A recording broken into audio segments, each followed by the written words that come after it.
Sir, ನೀವು ಪದೇ ಪದೇ ಸುಧಾಕರ್ ಅವ್ರ ಬಗ್ಗೆ ಮಾತನಾಡೋದನ್ನ ನೋಡಿದ್ರೆ there is clear political rivalry, no compromise ಅನ್ನೋದನ್ನ ನೀವು ಬಹಳ ಸ್ಪಷ್ಟಪಡಿಸಿದ್ದೀರಿ. ಸುಧಾಕರ್ ಅವ್ರ ವಿರುದ್ಧನೇ ಸ್ಪರ್ಧೆ ಮಾಡೋ ಉದ್ದೇಶ ಆಗಿದ್ದರೆ, ಇದು ರೇಖಾರದ ಪ್ರಶ್ನೆ ಸರ್, ಹೈಪೋಥೆಟಿಕಲ್. ಅಕಸ್ಮಾತ್ ಸುಧಾಕರ್ ಅವ್ರ ವಿರುದ್ಧನೇ ನೀವು ಸ್ಪರ್ಧೆ ಮಾಡಬೇಕು, ದಟ್ ವಾಸ್ ಯುವರ್ ಇಂಟೆನ್ಷನ್ ಅನ್ನೋದಾಗಿದ್ದರೆ, ಸುಧಾಕರ್ ಅವರು ಕಾಂಗ್ರೆಸ್ ಅಲ್ಲಿ ಇದ್ದಿದ್ರೆ ಪ್ರದೀಪ್ ಈಶ್ವರ್ ಅವರು ಬಿಜೆಪಿಯಿಂದ ಸ್ಪರ್ಧೆಗೆ ಇಳಿತಿದ್ರ? ನನಗೆ ರಾಜಕೀಯಕ್ಕೆ ಬರಬೇಕು ಅನ್ನೋ ಆಸೆನೇ ಇರಲಿಲ್ಲವೇ. ಓಕೆ, ರಾಜಕೀಯಕ್ಕೆ ನಾನು ಬರಲಿಲ್ಲ, ನನ್ನನ್ನು ಕರ್ಕೊಂಬಂದರು, ಬಂದೆ, ಗೆದ್ದುಬಿಟ್ಟೆ. ಈಗ ರಾಜಕಾರಣದಲ್ಲಿ ಇರಲೇಬೇಕು, ಇರ್ತೀನಿ, ಬಯಸ್ಕೋಬೇಕು, ಬಯಸ್ಕೊತಾ ಇದ್ದೀನಿ. ಬೆನ್ನು ಚೂರಿಗಳು ಬೀಳ್ತವೆ, ಹಾಕಿಸ್ಕೊತೀನಿ, ಕಾಲು ಎಳಿತಾರೆ, ಏಳಿಸ್ಕೊತೀನಿ. ಇದೆಲ್ಲದಕ್ಕೂ ರೆಡಿ ಆಗಿದ್ದೀನಿ, ಬಂದಾಯ್ತಲ್ಲ, ಇನ್ನು ಇದಕ್ಕೆಲ್ಲೂ ರೆಡಿ ಇರಬೇಕು. ನೀವೇನ್ ಪಾಠ ಕಲ್ತಿದ್ದೀರಿ first month lessons as an MLA Pradeep Eshwar ಅವರು? ರಾಜಕಾರಣ ನಾವು ಅನ್ಕೊಂಡ ಸುಲಭ ಅಲ್ಲ ಅನ್ನೋದು ಅರ್ಥ ಆ ಪಾಠ ಕಲ್ತಿದ್ದೀವಿ. ತಪ್ಪೇನಿದೆ? ಶೋರ್, ಐಡೆಂಟಿಕ್ ಏನಿಲ್ಲ, ನಾವು ಅನ್ಕೊಂಡಿದ್ದು ಹೇಳಬೇಕು.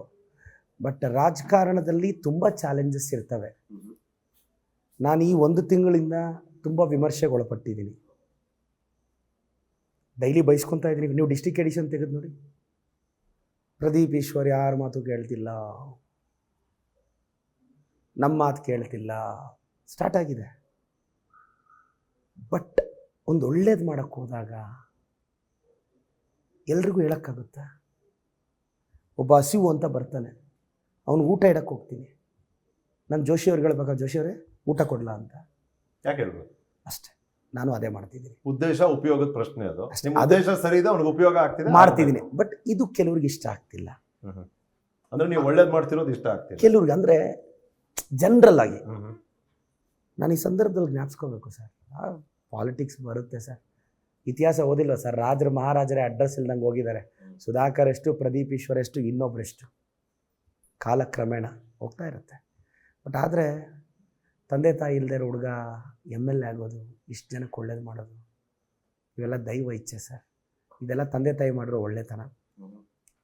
ನನಗೂ ಭಾಳಷ್ಟು ಜನ ಎಲ್ಲ ನಾನು ಹೇಳಿದ್ದೆ, ಸುಧಾಕರ್ ಅವ್ರ ತಾಯಿಯವರು, ಅಂದರೆ ನನ್ನ ತಾಯಿ ಶಾಂತಮ್ಮನವರು, ಅವ್ರ ಹೆಸರಲ್ಲೇ ಕಾರ್ಡಿಯೋ ಕೇರ್ ಇಡ್ತೀನಿ ಅಂತ ನಾನು ಇಟ್ಟು ಕೇಶವಣ್ಣವ್ರು ನನ್ನ ತಂದೆ ಸಮಾನ. ಬಟ್ ಏನಾಗ್ತಿದೆ ಗೊತ್ತಾ ಸರ್, ಈ ರಾಜಕೀಯಕ್ಕೆ ಬಂದಾಗ ಎಲ್ಲನೂ ರಾಜಕೀಯ ದೃಷ್ಟಿಕೋನದಿಂದ ನೋಡ್ತಾ ಇದ್ದಾರೆ. ಯಾಕೆ ಹ್ಯೂಮನ್ ರಿಲೇಷನ್ಶಿಪ್ಸ್ನ, ಪಾಲಿಟಿಕ್ಸ್ನ ಬೇರೆ ಬೇರೆ ಇಡೋಕ್ಕಾಗ್ತಿಲ್ಲ? ನೀವು ರಾಜಕೀಯ ಮಾಡಿ 5 ವರ್ಷ ಚುನಾವಣೆ ಬಂದಾಗ ನೀವು ಯಾರ ಪರವಾಗೂ ನಿಂತ್ಕೊಳ್ಳಿ. ನೀವು ನನಗಾದರೂ ಸಪೋರ್ಟ್ ಮಾಡಿ, ಸುಧಾಕರ್ಗಾದರೂ ಸಪೋರ್ಟ್ ಮಾಡಿ, ಯಾರಿಗಾದರೂ ಮಾಡಿ. ಆದರೆ ಗೆದ್ದಾಗ ಮನುಷ್ಯನ ಕೆಲಸ ಮಾಡೋಕ್ಕೆ ಬಿಡಿ. ನಾನು ಹೇಳ್ತೀನಿ, ಎಲ್ಲ ಪಾರ್ಟಿಯವ್ರಿಗೂ ಹೇಳ್ತೀನಿ, ಬನ್ನಿ ನಾನು ನಿಮ್ಮ ಕೆಲಸ ಮಾಡ್ಕೊಡ್ತೀನಿ. 5 ವರ್ಷ ಬಂದಾಗ ಫೈಟ್ ಮಾಡೋಣ, ನೀವು ಯಾರಿಗಾದರೂ ಸಪೋರ್ಟ್ ಮಾಡ್ಕೊಳ್ಳಿ. ಬಟ್ ಈಗ ನಾನು ಗೆದ್ದಿದ್ದೀನಿ, ಬನ್ನಿ ನಾನು ಎಲ್ಲರ ಕೆಲಸ ಮಾಡ್ಕೊಡಲ್ಲ ಸರ್. ನೀವು ಎಲ್ರಿಗೂ ಕೆಲಸ ಮಾಡಿ ಎಲ್ರಿಗೂ ಒಳ್ಳೆಯವರು ಆಗ್ಬಿಟ್ರೆ ಮುಂದಿನ ಸತಿ ಅವರು ನಿಮ್ಮನ್ನು ಫೈಟ್ ಮಾಡೋದಕ್ಕೆ ಕಷ್ಟ ಆಗುತ್ತಲ್ಲ. ಯಾರು? ನಿಮ್ಮ ಅಪೋನೆಂಟ್ಸ್ಗೆ. ಅದಕ್ಕೆ ಅಲ್ವಾ ಅವ್ರು ನಿಮ್ಮನ್ನು ಕೆಲಸ ಮಾಡಕ್ಕೆ ಬಿಡಲ್ಲ. ಹಂಗ isn't that the point? Yes, correct. ನಾನು 30 ದಿನದಲ್ಲೇ ಎಲೆಕ್ಷನ್ ಗೆದ್ದಿರೋನು, ನಾನು ಸ್ವಲ್ಪ ಬುದ್ಧಿವಂತ ಆಗಿರ್ತೀನಿ. ಐನೋ ಅಲ್ವಾ? 30 ದಿನದಲ್ಲೇ ಇಂಪಾಸಿಬಲ್ನ ಪಾಸಿಬಲ್ ಮಾಡಿರೋನು, 5 ವರ್ಷಕ್ಕೆ ಗ್ರೌಂಡ್ನ ಸ್ಟ್ರಾಂಗ್ ಮಾಡ್ಕೊಳ್ಳೋದೇ ಇರ್ತೀನ? ನನಗೂ ಬುದ್ಧಿವಂತಿಕೆ ಇರುತ್ತಲ್ಲ. ಸರ್, ಅದಕ್ಕಾಗಿ all the best. Thank you so much. ಇನ್ನೊಂದು ಮಾತಿಗೆ ಬಂದೆ ಸರ್. ಶಾಶ್ವತ ಸ್ನೇಹನೂ ಇಲ್ಲ, ಶಾಶ್ವತ ವೈರತ್ವನೂ ಇಲ್ಲ, ಶಾಶ್ವತ ಸಿದ್ಧಾಂತನೂ ಇಲ್ಲ. ಅದು ಅವ್ರಿಗೆ, ಸುಧಾಕರ್ ಅವ್ರಿಗೆ, ಅದೇ ಅಂತವ್ರಿಗೆ. ಇನ್ ರಾಜಕಾರಣದಲ್ಲೇ ಹೇಳ್ತಾರೆ ಅದು ಸುಧಾಕರ್ ಅಂತ ಅವ್ರಿಗೆ. ಅದು Pradeep Eshwar exception. Okay, you can question me. Congress ಪಕ್ಷ ನಾನು ಏನು ಕೆಲಸ ಮಾಡೋದ್ರೆ ಅದು ಮಾಡ್ತೀನಿ.